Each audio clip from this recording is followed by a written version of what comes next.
샬롬, 하나님의 귀한 자녀 여러분. 분주하고 소란스러운 세상 속에서 잠시 쉼을 얻고 우리 영혼을 위한 양식을 찾아 이 자리에 오신 모든 분들을 주님의 이름으로 환영하고 축복합니다.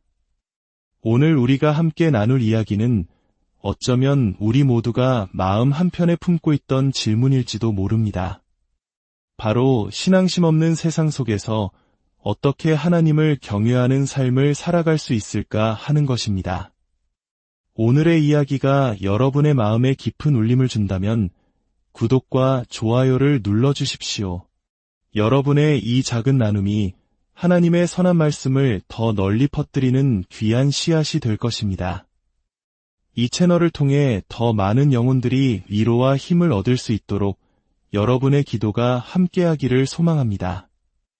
요즘 시대를 살아가다 보면 누가 진정한 믿음을 가진 사람이고 누가 그렇지 않은지 그 경계가 점점 희미해지고 있다는 생각을 지울 수가 없습니다. 자동차 뒤에 붙인 물고기 모양 스티커나 목에 건 십자가 목걸이가 그 사람의 믿음의 깊이를 증명해주지는 않습니다. 오히려 우리는 종종 겉으로 보이는 종교적 상징들과 실제 삶의 모습이 너무나 다른 경우를 목격하곤 합니다. 만약 우리가 스스로를 그리스도인이라 부르고 세상에 그렇게 보이기를 원한다면 우리의 삶 역시 그 이름에 합당해야 합니다. 그렇지 않다면 차라리 그 모든 상징들을 떼어내는 편이 나을지도 모릅니다. 왜냐하면 말과 행동이 다른 모습은 세상 사람들에게 혼란을 줄 뿐만 아니라 하나님의 영광을 가리는 일이 될 수 있기 때문입니다. 성경은 마지막 때에 관한 징조들을 이야기합니다. 예수님께서 언제 다시 오실지는 아무도 알 수 없지만 성경에 기록된 많은 징조들이 오늘날 우리 눈앞에서 이루어지고 있음을 부인하기는 어렵습니다. 그리고 우리가 바로 이 시대, 이 시간에 태어나 살아가고 있다는 사실을 결코 우연으로 여겨서는 안 됩니다. 하나님께서는 분명한 목적과 이유를 가지고 우리 각자를 지금 이곳에 두셨습니다. 그러므로 우리에게는 감당해야 할 사명이 있습니다. 이 사명은 단지 강단에 서는 목회자들에게만 주어진 것이 아닙니다. 오히려 도움이 필요한 대부분의 사람들은 교회 안이 아니라 여러분이 매일 살아가는 삶의 현장, 즉 직장과 가정, 그리고 이웃 가운데에 있습니다. 교회와 목회자의 역할은 바로 여러분을 훈련시켜 세상으로 내보내는 것입니다. 여러분이 각자의 자리에서 빛과 소금의 역할을 감당하며 무너진 곳을 세우고 아픈 영혼을 치유하는 사역을 할 수 있도록 돕는 것이 교회의 본질적인 사명입니다. 이제는 더 이상 주일 예배에 참석하여 설교자를 수동적으로 바라보는 것에 만족해서는 안 됩니다. 지금은 하나님의 말씀을 하나라도 더 배우고 깨달아 세상 속에서 그 말씀을 실천할 준비를 해야 할 때입니다. 마태복음 24장은 마지막 때의 가장 큰 특징 중 하나로 거짓과 속임수가 만연할 것이라고 경고합니다. 그 미혹이 얼마나 강력한지 하나님께서 택하신 자들을 위해 그날들을 줄이지 않으시면 아무도 서 있을 수 없을 것이라고 말씀합니다. 혹시 여러분은 스스로가 거짓에 속지 않도록 미혹으로부터 지켜달라고 기도해 본 적이 있으십니까? 만약 그런 기도를 드리지 않았다면 오늘부터 매일 기도하시기를 간절히 권면합니다. 나는 절대로 속지 않을 거야라고 자신하는 것, 그것이야말로 가장 큰 속임수에 빠져 있다는 증거이기 때문입니다. 제가 아는 한 남자의 이야기를 들려드리겠습니다. 그의 아내는 이혼을 원했고 그는 비슷한 처지에 있는 다른 친구를 알고 있었습니다. 그 친구는 아내와 별거하며 여자친구와 동거하고 있었습니다. 그런데 놀랍게도 그는 제 친구에게 이렇게 제안했습니다. 우리 성령의 열매를 맺기 위해서 일주일에 하루씩 금식하며 기도하는 게 어때? 여러분, 이 이야기의 모순을 발견하셨습니까? 그는 아내를 두고 다른 여자와 살고 있으면서 자신의 죄를 회개하기는커녕 성령의 열매를 위해 금식하자는 종교적 행위를 제안하고 있는 것입니다. 이것이 바로 오늘날 우리가 마주하는 심각한 자기기만이자 영적 혼란입니다. 하나님께서는 우리에게 재물이 아니라 순종을 원하신다고 분명히 말씀하셨습니다. 많은 사람들이 하나님께서 원하시는 순종의 삶은 외면한 채 다른 종교적인 행위로 그것을 대체하려 합니다.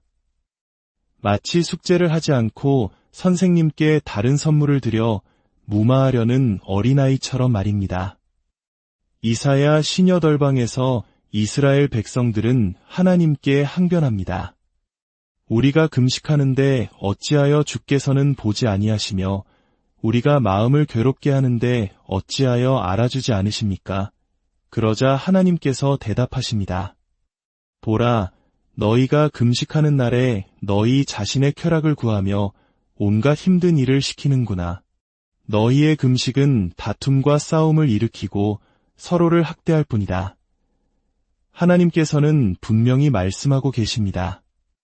우리의 삶이 경건하지 않다면 금식과 같은 종교적 행위는 아무 의미가 없다고 말입니다. 우리의 행동이야말로 우리의 믿음을 증명하는 가장 확실한 증거입니다. 얼마나 자주 교회에 가는지, 얼마나 많이 금식하는지, 성경에 얼마나 많은 밑줄을 그었는지보다 더 중요한 것은 바로 우리가 어떻게 사느냐 하는 것입니다. 우리는 때로 형광펜으로 빼곡히 칠해진 성경책을 보며 스스로 영적이라고 착각할 때가 있습니다. 하지만 우리가 아는 것을 삶으로 살아내지 않는다면 우리는 아무것도 모르는 것과 같습니다. 특히 교회에서 믿음의 형제자매들 앞에서만 경건한 척하는 것은 의미가 없습니다. 진짜 믿음은 아무도 보지 않는 곳, 바로 문이 닫힌 집 안에서 나의 가장 가까운 가족들 앞에서 드러나는 법입니다. 오래전 저는 깨달았습니다. 하나님께서는 저의 모든 것을 보고 계신다는 사실을 말입니다. 그래서 저에게 가장 중요한 것은 사람들 앞에서의 평판이 아니라 하나님 앞에서의 저의 모습입니다. 우리는 종종 우리를 지켜보는 특정 사람들에게 잘 보이기 위해 옳은 행동을 하기도 합니다. 하지만 진정한 질문은 이것입니다. 아무도 나를 보고 있지 않을 때 나는 어떤 선택을 하는가? 얼마 전 저희 사무실로 한 젊은 자매의 전화가 걸려왔습니다. 그녀는 갓 신앙생활을 시작한 것처럼 보였습니다. 그녀는 이렇게 물었습니다. 제 친구들이 있는데 다들 크리스천이에요. 그런데 그 친구들이 불법적인 일을 하면서도 하나님의 은혜가 자신들을 덮어주기 때문에 모든 일이 잘 풀리고 축복받는다고 말해요. 이게 정말 사실인가요? 여러분, 이 질문에 어떤 대답을 해주시겠습니까? 저는 그녀가 아직 올바른 가르침을 주는 교회에 속해 있지 않기를 바랄 뿐이었습니다. 만약 교회의 강단에서부터 이런 기본적인 진리가 선포되지 않는다면 젊은이들은 어디에서 올바른 기준을 배울 수 있겠습니까? 텔레비전, 인터넷, 뉴스 어디에서도 진리를 찾을 수 없는 시대입니다. 물론 저도 여러분에게 하나님의 사랑이 얼마나 크신지, 여러분을 얼마나 축복하기 원하시는지에 대해 이야기하는 것을 좋아합니다. 하지만 사도 바울이 디모데에게 권면했듯이 우리는 격려하고 권면할 뿐만 아니라 때로는 경고하고 책망하는 가르침도 전해야 합니다. 악마는 살아있습니다. 요한계시록 12장 9절은 말합니다. 그 큰 용이 내쫓기니 옛뱀 곧 마귀라고도 하고 사탄이라고도 하며 온 천하를 깨는 자라 그가 땅으로 내쫓기니 그의 사자들도 그와 함께 내쫓기니라. 사탄은 이 땅에서 활동하며 온 세상을 미혹하고 있습니다. 물론 우리에게는 그를 이길 권세가 주어졌습니다. 하지만 정작 내 방싱크대에 쌓여있는 설거지 더미 하나 이기지 못하면서 어떻게 악한 영을 내쫓을 수 있겠습니까? 닫힌 문 뒤에 가려진 나의 삶이 엉망진창이고 재정은 엉망이며 인간관계도 엉망인데 어떻게 영적인 권세를 논할 수 있겠습니까? 모든 것은 가정에서 아주 기본적인 것에서부터 시작됩니다. 속임수, 즉 미혹이란 거짓을 진실로 믿게 만드는 것입니다. 그것은 마치 덫과 같아서 우리가 올바른 길에서 벗어나도록 유혹합니다. 선을 악이라 하고 악을 선이라 믿게 하며 옳은 것을 그르다 하고 그른 것을 옳다고 여기게 만듭니다. 우리는 죄를 죄라고 부르기보다는 나의 문제, 실수, 중독, 연약함이라고 부르며 그 본질을 흐리곤 합니다. 이사야 5장 20절은 이렇게 경고합니다. 악을 선하다 하며 선을 악하다 하며 흑암으로 광명을 삼으며 광명으로 흑암을 삼으며 쓴 것으로 단 것을 삼으며 단 것으로 쓴 것을 삼는 자들은 화 있을진저. 저는 오늘 밤 여러분 모두를 사역의 자리로 부르고 싶습니다. 여러분 각자를 세상 속으로 나아가 소금과 빛이 되는 전임 사역자로 임명합니다. 소금이란 여러분의 삶에 맛이 있다는 뜻입니다. 세상 사람들이 여러분을 보고 저 사람처럼 살고 싶다. 저 사람에게는 내가 갖지 못한 무언가가 있다고 느끼게 만드는 힘입니다. 빛이란 어둠을 밝히는 등불입니다. 여러분의 정직하고 진실된 삶이 거짓과 불의로 가득한 세상의 어둠을 밝히는 빛이 되어야 합니다. 만약 누군가에게 다시 전화하겠다고 약속했다면 반드시 전화하십시오. 지키지 못할 약속은 하지 마십시오. 우리의 말 한마디, 행동 하나하나가 세상에 하나님의 성품을 드러내는 통로가 됩니다. 또한 우리는 용서의 전문가가 되어야 합니다. 사탄이 우리 삶에 가장 쉽게 틈타는 문이 바로 용서하지 못하는 마음입니다. 쉽게 상처받고 마음 상하는 태도를 버려야 합니다. 하나님은 오래 참으시고 자비로우시며 인내로 죄인들이 회개하고 돌아오기를 기다리십니다. 우리 역시 그분의 성품을 닮아 다른 이들을 너그럽게 품어주고 용서해야 합니다. 물론 세상과 완전히 담을 쌓고 살라는 의미는 아닙니다.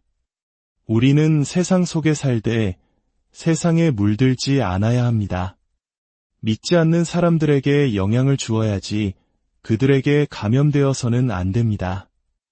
로마서 14장 12절은 말씀합니다. 이러므로 우리 각 사람이 자기 일을 하나님께 직고하리라. 하나님께서는 마지막 날에 우리에게 다른 사람의 삶에 대해 묻지 않으실 것입니다. 오직 너의 삶에 대해 물으실 것입니다. 다른 100명의 크리스천이 타협하며 살아간다 할지라도 그것이 당신이 타협해도 되는 이유가 될 수는 없습니다. 타협이란 당신이 옳다고 알고 있는 기준에서 아주 조금, 아주 미세하게 내려오는 것을 의미합니다. 그러나 그 작은 균열이 결국 댐을 무너뜨리는 법입니다. 오래전 제가 해산물 회사에서 격리사원으로 일하던 시절의 이야기입니다. 당시 저희 부부는 첫 집을 장만하기 위해 돈을 모으고 있었고 저는 그 목표를 위해 일을 시작했습니다. 어느 날 한 거래처에서 실수로 대금을 이중으로 입금했습니다. 사장은 제게 그 초과 입금된 금액을 장부에서 누락시켜 우리 회사의 수입으로 만들라고 지시했습니다. 사실상 그들의 돈을 훔치라는 것이었습니다. 저는 신앙생활을 오래 하진 않았지만 그것이 명백히 잘못된 일이라는 것은 알았습니다. 해고될 것이 두려워 하루 종일 고민했고 밤새 괴로워했습니다. 돈이 필요했고 직장을 잃고 싶지 않았습니다. 하지만 하나님께 불순종하는 삶이 주는 고통은 그 무엇보다 크다는 것을 알기에 다음날 아침 일찍 출근하여 사장님께 말씀드렸습니다. 사장님, 저는 크리스천이기 때문에 그 일을 할 수 없습니다. 그것은 그들의 돈을 훔치는 것이라고 믿습니다. 부디 저를 해고하지 않으셨으면 좋겠습니다.